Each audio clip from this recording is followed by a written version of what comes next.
Welcome. Today we're going to be talking about 5 different ways to help you get into the Air Force Academy.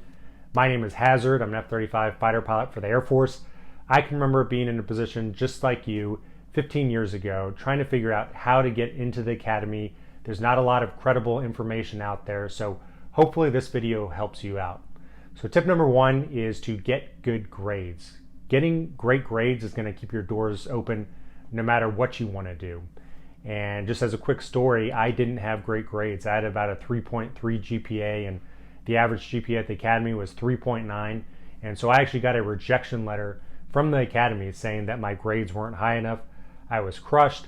I had to go to a year at New Mexico Military Institute, keep my grades up, and then I was able to later go to the Academy. So be better than me, keep your grades up so you can get straight into the Academy. Tip number 2 is to get a good SAT score. You can take the test multiple times, and as another story, so at New Mexico Military Institute, there are a lot of other delinquents like me who didn't quite make it into the Academy, and a lot of them didn't have a good enough SAT score. And so they threw all of us into an SAT prep course, and surprisingly, all of us got about a 50 to 100 point boost in our SAT score. So if you're having trouble getting a high enough score, then take a prep course. It's a couple weeks and it'll help you out. Tip number 3 is to play a sport. So it's physically demanding being at the Air Force Academy, and then whatever you do afterwards, if you're becoming a fighter pilot, we have to withstand 9 Gs, 9 times the force of gravity, so you have to be in good shape to be a fighter pilot. So play a sport, it'll help out with that, but there's a lot of intangible benefits from playing sports. There's learning how to win, learning how to lose, learning how to handle high pressure environments, learning how to develop teamwork, learning how to accept criticism and get better for the next game. So there's a lot of benefits to playing a sport, so I highly recommend that. And tip number 4 is to develop yourself as a leader. So the Air Force Academy is a leadership laboratory. They're trying to develop the next generation of Air Force officers to go out and lead.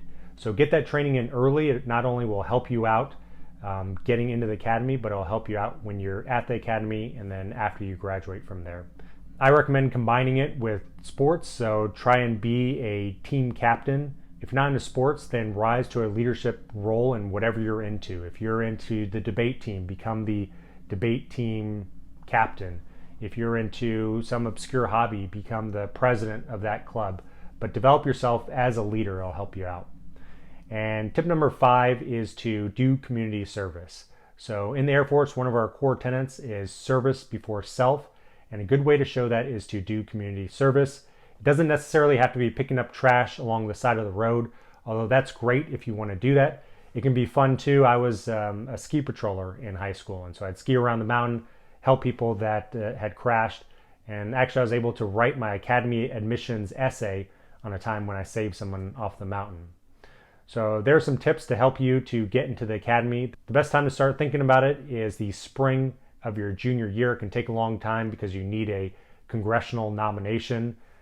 And if you didn't get into the Academy, don't worry. There's several different ways to becoming an officer, which is the first step to becoming a pilot. There's ROTC, there's the Guard, there's OTS. I did a video on the strengths and disadvantages of those different commissioning sources. So I hope this helps. Good luck, and I'll talk to you soon.